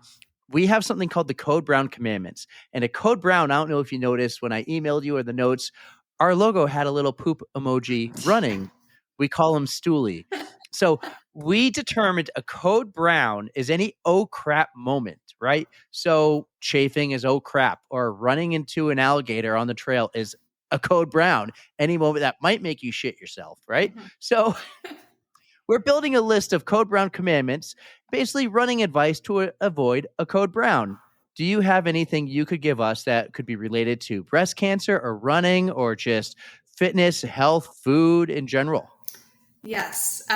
Do not eat Mexican food, or my case, Chipotle, before a 20-miler. I learned that before my first 20-miler the night before. It was a Code Brown situation the next morning. Let's just put it that way. Yeah. You know who else did that? Who? Oh, I did. Okay. I wish I wasn't that excited about it because it was a real problem. But I totally have been there. I know how uncomfortable it is. So yes, this is a great Code Brown. I think, what was it, you had like a 20-mile training run, Erica, right? And you had Chipotle the night before? This was during COVID, and I was running the virtual Boston Marathon. And I was doing a full marathon on a rail trail that did not have many bathroom spots. And I had to go bang on somebody's door and just be like, please, oh my God, please let me in. I am going to have an issue. It was actually a little country store. It wasn't like somebody's house, but they did not have public restrooms, and the poor woman took pity on me. So that's my deal. So thou shall not eat Chipotle before a big run. It was literally Chipotle that I had to. Yeah. So yep, I get it. All right, Lindsay, my big question for you. This could be difficult, but a lot of people, I don't know, everybody has their favorite song. So we have an awesome Spotify playlist, and we like to invite our guests to add a song to it. So is there something that you would like to add to our list? Yes. First of all, I love this. I need the link right after. Absolutely. We'll send it. So my song would be "The Dog Days" by Florence and the Machines. That's an amazing freaking song. If you listen, it's awesome. If you listen to the lyrics, though, it just gets me pumped because it's like, run fast for your mother, fast for your, that's who I'm running for. Is like everybody else basically, and those that can't. So no one's picked that song yet. I almost put it on my list, Erica, but I remember when Laura Green picked a song by Florence and the Machine, I was like, oh, the dog days are over. It was like a better one. And I was disappointed, but I love it. Oh man, I could listen to that song so many times. It's on a playlist, and I think I have it twice on the playlist, so it plays more often. I have a Guardians of the Galaxy summertime playlist, so it's all like those Guardians of the Galaxy song, and that's one of them. So okay, I need that link too. I need both these links. We'll send them. I'll share it because there's some really cool like summertime music, and you're summertime all the time, or let's just say 3 seasons of the year you're summer, and then you're just hell. Yeah, exactly. Exactly. We know what's next as far as Space Coast, and you have the Donna Marathon coming up, which I think is so cool. I think I've heard of it, but I don't remember like the details, and you kind of explained it to me. So I think that's awesome. But what is next? What else do you have goal-wise as Maisie's making an appearance here? What do you have goal-wise? Do you want to run the Boston Marathon? Do you want to go back to Chicago? Do you want redemption on the Dopey Challenge? I do want to do some more major marathons. I'm in no rush to like collect all the stars or whatever. I really want to take my time with it and maybe do one for charity. We'll see. I think my next site is on the New York City Marathon. I tried to get in this year, but I was a little too late when I kind of tried to with a couple charities. So I think that's next on my list. Hopefully maybe next year. We'll see. But yeah, I'm definitely not over with the marathons. Keep training those bridges because New York City has some doozies. I know. That will be just finish. That will not be for time. I can't imagine. I hear it's really hard. It's difficult, but the crowds will carry you through. They line everywhere that they possibly can. The bridges are the only places they can't go, but the crowds are just amazing out in New York City. And then one other thing I like to do with our breast cancer guests, and they're all amazing, and we've had we're now in double digits, I think, Erica.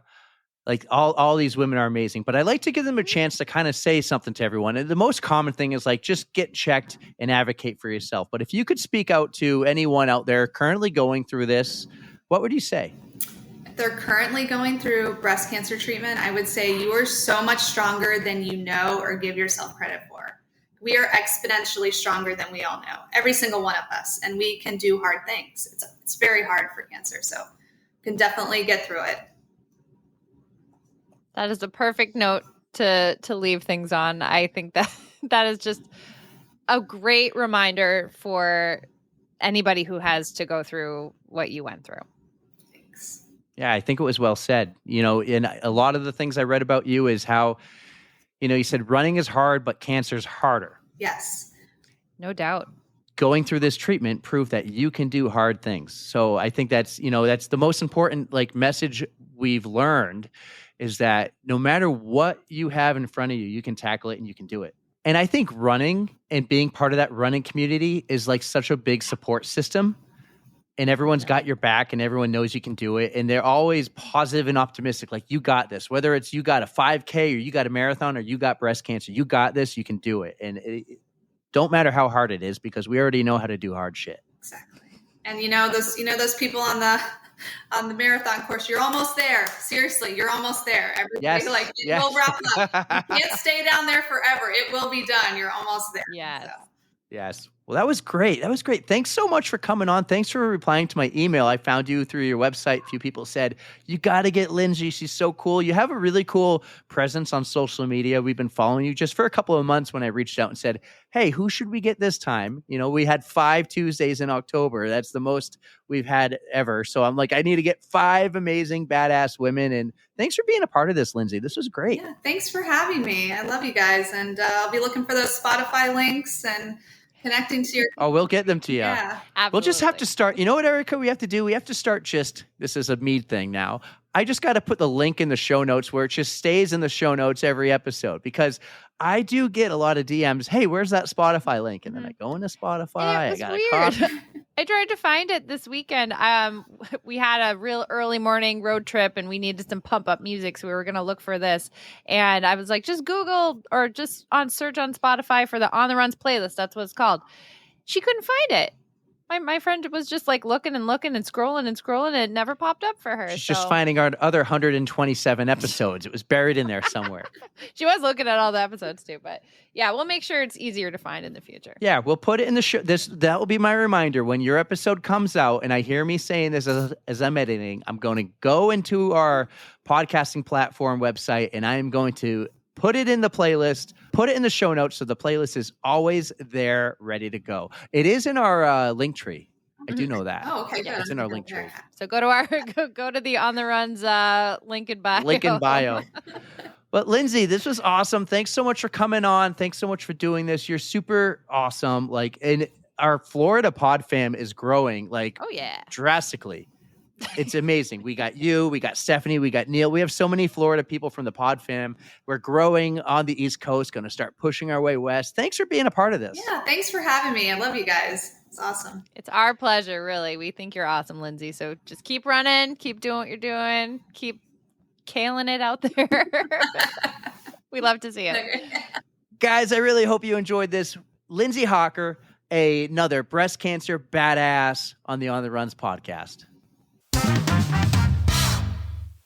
Lindsay, thank you so much for coming on the pod. We loved having you. We loved hearing your story. Thank you for sharing it with us. I hope you keep being out there, kailing it every day. Kailing it. Yes. Kailing it. That's right. And thanks for putting up with our common mispronunciation of your last name. Oh, my God. Our Boston comes through a little bit. Hawker. Lindsay Hawker. Right? Oh, so much lately because we had Ben with his kids Hoppa and Paka, and then we had Lindsay Hawker.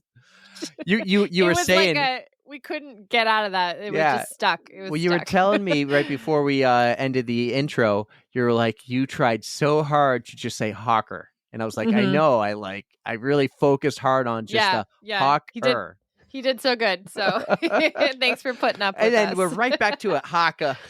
I don't know. I usually don't have a terribly thick Boston accent, but sometimes it just comes through. Yeah. I'm not even from Boston, but just those being kind of in the words. Area. It's those words. Yeah. It's Hoppa, Paka. You drop the I's. You drop them. They're gone. Yeah. So anyways, that was a great episode. That was a great guest segment. Really? Lindsay's awesome. I'm so glad she came on and jumped on with us. Big month here for breast cancer awareness. Like I said earlier, we had Stephanie and then we have Lindsay.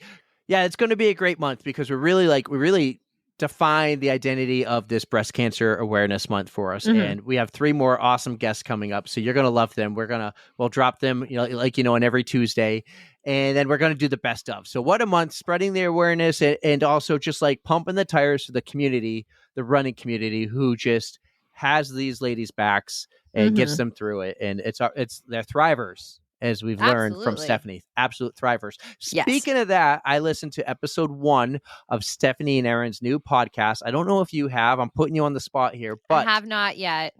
I like it. It was more like an introduction episode. This is our goal, what we're doing, our goals. Stephanie and Erin both kind of talked about it already on our podcast, but I listened. I think it's going to be bi-weekly on Tuesdays. So okay, great. That's the case. It will be out next Tuesday. And yeah, it was great. I love that Erin did video content on their new Instagram page. Nice. Will Run For hasn't done much video content like what we do, but Erin did it, and I was super pumped. I'm like, Yes, do the video content. That's nice to see that Riverside, more podcasters are using the platform. I love Riverside. I think it's awesome. And I appreciate you for doing all of the clips and stuff. She's just saying that because... I mean, it comes out great, man. I don't know what you have to do for it, but it works. For about a year, and before I forget, I want to shout out the name of the podcast that Stephanie and Erin did that dropped last week. It's called Pace Yourself. It's Just Cancer. Check it out. It's they're going to do great things. But for about a year, we first used Riverside. Erica's like, I don't know about this. And maybe we have a guest who would come on and be like, oh, I know I've done Riverside before. It's giving me trouble. And she goes, yeah, us too. And one of our guests for episode 100 was like, why do you still use it? And I'm like, because it's awesome. Right, Erica? We love it. So she just says it's awesome now to make me happy. No, it's been working a lot better since I bought my laptop. But before it was just terrible. They continue my app would to crash up their game.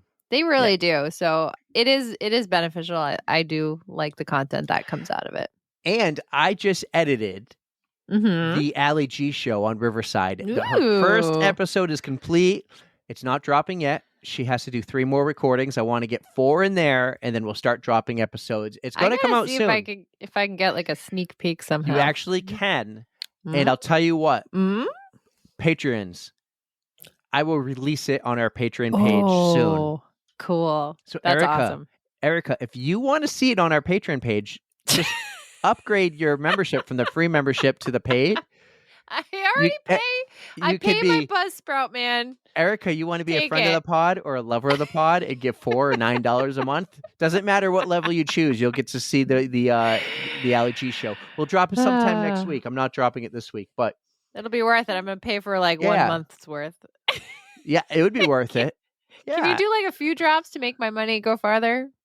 Maybe I'm gonna be smart about this. Okay, maybe we should I'll do drop a jibber one jabber more too. after your next cycle. So, you would. If you guys love what we're doing, though, join our Patreon page. You can be a friend of the pod or a lover of the pod. Just like Ant Farmer.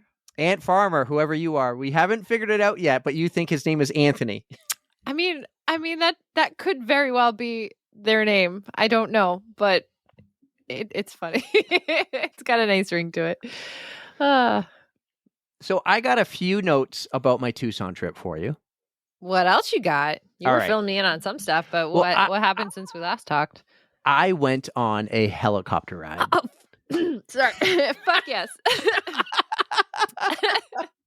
like swallowed weird. Sorry. Yes, tell me about this helicopter trip. I saw the picture of the helicopter, and the helicopter looked freaking cool. It was like, I don't know, the fade colors into like gold it was an infrared image. It was an infrared. So it's freaking cool. Because we're an infrared company, so it was like the IR image. We had it wrapped. It's our work helicopter. That's cool. And so I got to go on a helicopter ride last week, right before I left, and it was so cool because he takes off. And we're just sitting about, I want to say like 15 feet above the ground. And he's just waiting for the tower to say, okay, go. And we're just, nice. and I'm like looking at our friends who are down, who just got off the helicopter, and they're watching us, and they're just standing there watching, and like all their clothes and their hair is waving everywhere. And it's like, when are we going to actually go? And then when we went. It was like, woo. Oh, how did it feel? Like, how did your body feel? Was it like being a weird, like roller coaster kind of thing? Not roller coaster at all. It just felt kind of weird. You're just floating. Weird. You're just floating. Oh, that is weird. And you got I've never been in one. You got a little of this, like a little. I'm using my hand here, so if you're seeing a little, just floating, and then just slowly moving through like mountain passes. And we went above Old Tucson, where they film a lot of movies and things. We went above our hotel. I took a lot of video, and we got to use our FLIR camera that's on the helicopter, which is the same system that found the Boston Marathon bomber. So these cameras we use, like state police and everyone buys in the government defense area for like search and rescue, finding the bad guys. It's the first time I actually got to use that camera, and I got to like zoom in on people golfing and see their terrible golf shots. And we got to like zoom in at like Old Tucson or the mountain ranges or practice tracking cars on the highway. Like you see the high speed chases. This is that camera that gets all those things. And so we're working on like using and operating the system and chasing down a car, and that was awesome. Dude. It was so cool. We would have gone a little while longer, but we ran out of gas. We had to land before that happened. So it was so much fun. I will go again, and I told them, like, you know what? I think I found what I want to do. I want to be the guy who does the helicopter demos. Oh, very, very cool. Yeah, because the guy who does those demos is who's there sitting in front of us telling us everything what to do, kind of like what we do with our products, but we don't go on a helicopter. We're like on boats and Polaris Razors and stuff. Cool shit, but not a helicopter. Nice. Damn, dude, that's really fun. Yeah, got to do that. Yep. I had a terrible week training wise. I started off strong. The week was like 9 days in Tucson. Started off strong, but once work really picked up, it got hard. We ate a lot and we drank a little. But man, did we eat good? I believe it. Like on big the company's meals, dime, right? But big meals, and I'm like, oh my God, dude. You gotta batten down the hatches now because this is your crunch time. You have like 1 month to go before your race. I'm what like, do you mean? Don't you know? I don't know. We'll see. You gotta do it. Oh no, I'm not letting you bail out of this shit. I don't think so. We'll see. We'll see. What do you mean you'll see? I did a double check of the weekend. It still looks clear of any possible cheer things get in the way. We still look clear. But okay. Yeah, no, I had a couple good weeks leading up to it, but I've had two off weeks now. So Nicole even texted me today. She's like, "Yo, what's up?" And I'm like, "Yeah, I'm embarrassed to I'm no embarrassed. Comment. Wah, wah.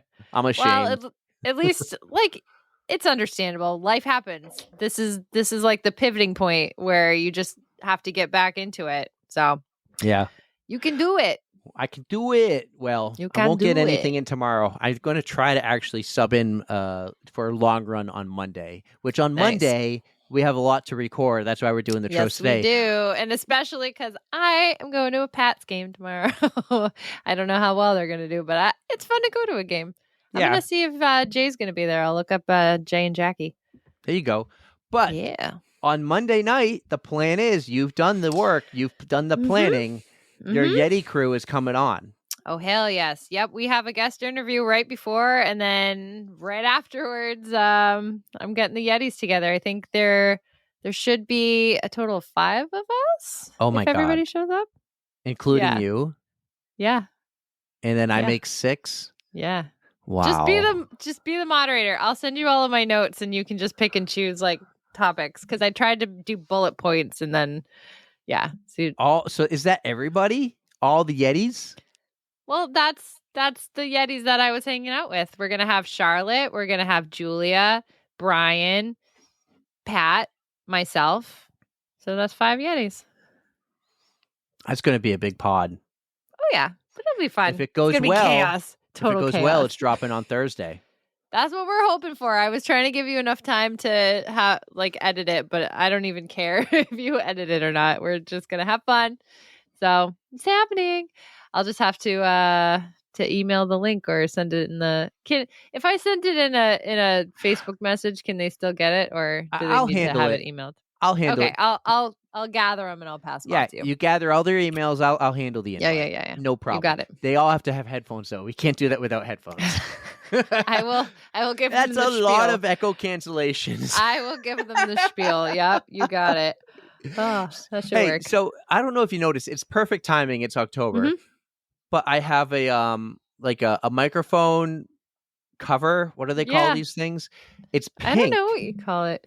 Windscreen. It's called a windscreen. That's what it's called. Okay. So I bought a pink one for Adeline for her show, and she used it. And so I took off the black one, and I put the pink one on. I put the black one in such a great spot where it's safe and wasn't going to get squished or destroyed that I forgot where I put it. And I can't find Pink it. It is. Pink you it really is. Can't find it? No, I can't find it. Oh. Next time you just need to type it in the group chat. Be like, I put this here. And I'll be like, all right. Smart. And then you can just go back. Smart. You always send me stuff that you want to remember anyway. So yeah, smart. Ideas. So, but I mean, it works out great for Breast Cancer Awareness Month.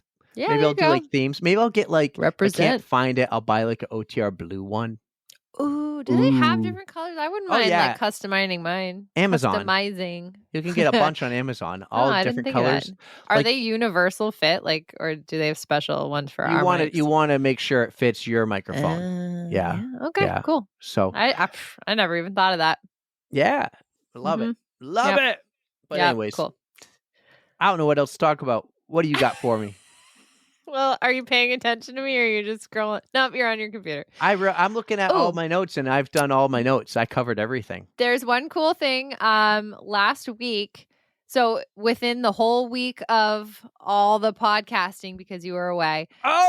I also did an episode of Inside the Runner Studio with our friends over at the Will Run For podcast. Yeah. I don't know when it drops, but I will certainly share when it does. But I had so much fun talking to them again. Isn't Diana and Tom and Michael and Aaron. Like they're just so fun and they make it really easy. But I was like, oh, thanks for having me again.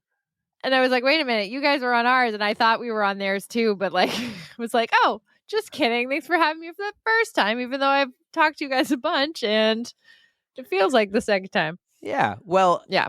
Did you take my advice? About what?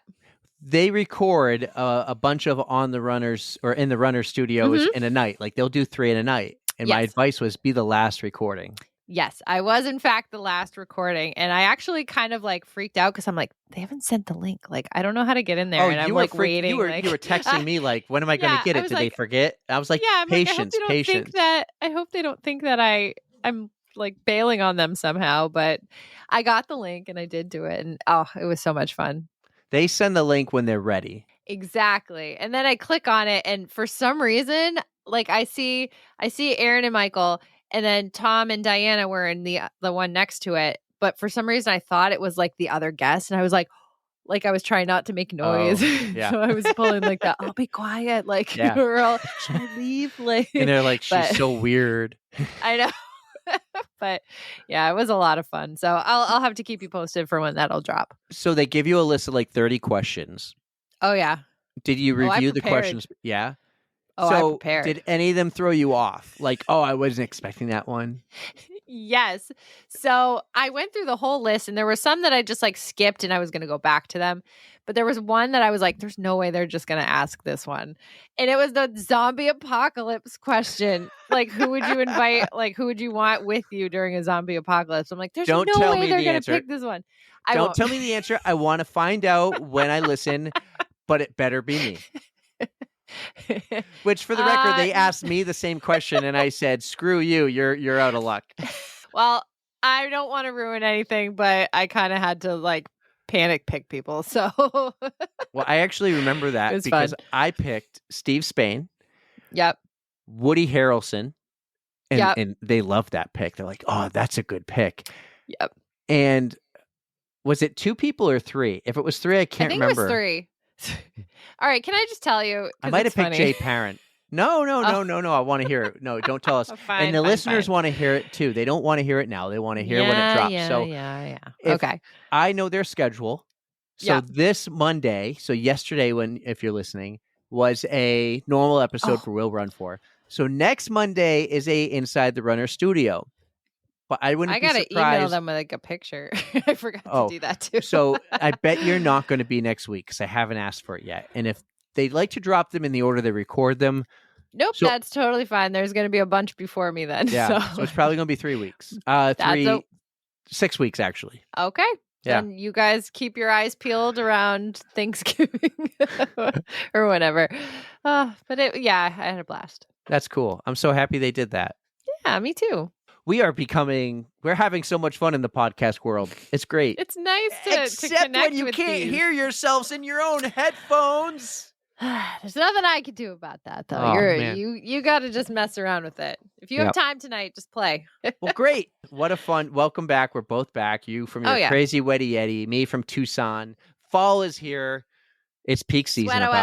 Sweater weather. Thanks for those videos. I'll be doing that soon, creating that one. Okay, cool. Yes. All right. And speaking of videos, I'm going to be honest. I'm not going to do the monthly recaps next year. No. Oh, next year. Okay. Next year. We totally forgot even to do September's until it's like 2 days after. I'll finish the year out. I don't think that matters. But... They don't get like the first couple had great reaction. They don't, so I'll do them when like I think of it and I'm just sitting down, but I don't want no more pressure. I did think of one thing we could do though. I've been listening to some music and I love that song you picked the other day, 25 Miles. Isn't it great? My dad's going to love that. I've heard that song before, too. It's a great song. And if you like ask Alexa to play it, and then it will just continue to play other songs from like that decade and genre. And it's just like... That's what I grew up with because that's like my dad's favorite music. Yeah. And it's a great playlist. So my thought was this.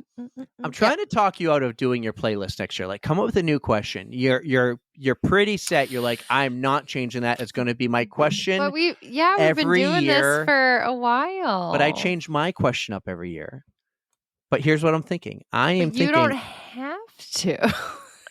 You need to evolve with the time. I'm not asking you to do it to stop now. All that I'm going to say is, I think we should do another 10 songs, but we need to subtract our first 10 songs from earlier in the year. And we'll do another fun episode where we're playing the music and dancing and having a good time. Maybe. So you got to remove your 10 songs. You can add 10 more. I don't know. I'm real attached to those songs. Those are on my regular repeat playlist every day. Well, I might just create my own playlist then with my songs. And I'm adding 25 miles to it.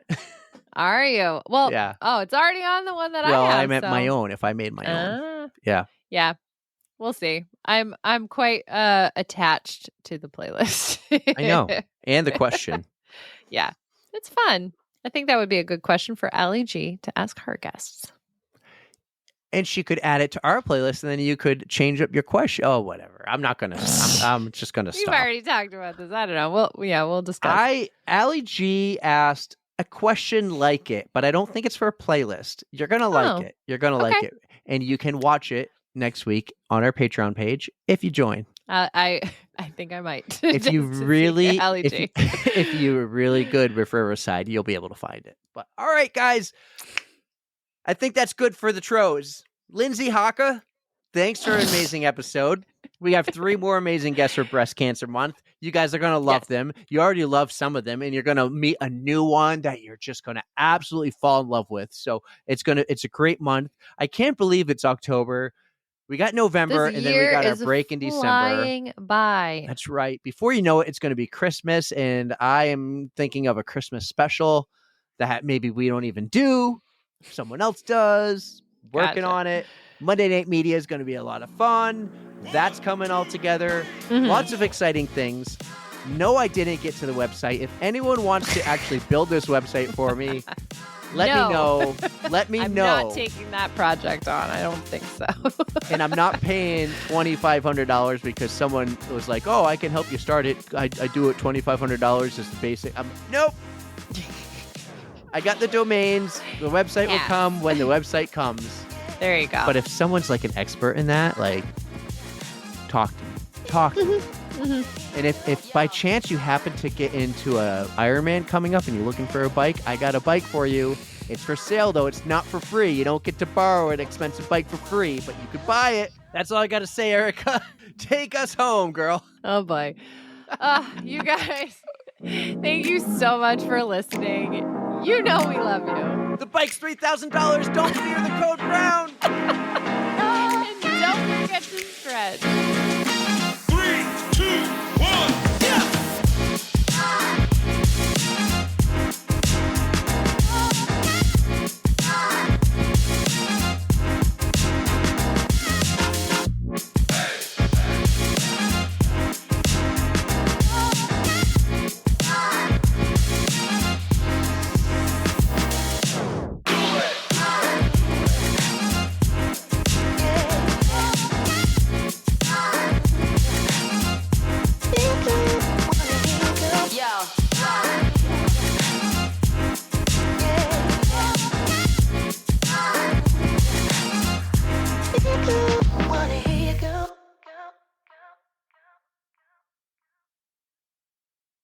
Probably. Sounds like it's not out of your price range. What are you doing to make money? The sperm bank pays that much money, huh? You know what? Whatever. Yes, I make a good living, so I can afford a trip every once in a while. We had a recording while I was in Tucson with a guest, and the guest paused in mid interview, and he goes, "Hold on a second, Erica, do you really work at a sperm bank?" You're ruining this for people. No, I do not work for a sperm bank. He just loves to tease me because he doesn't know what I do. Nobody does. And it's really hard to explain what I do, but it's just a biotech company that does not deal with sperm. Sperm free.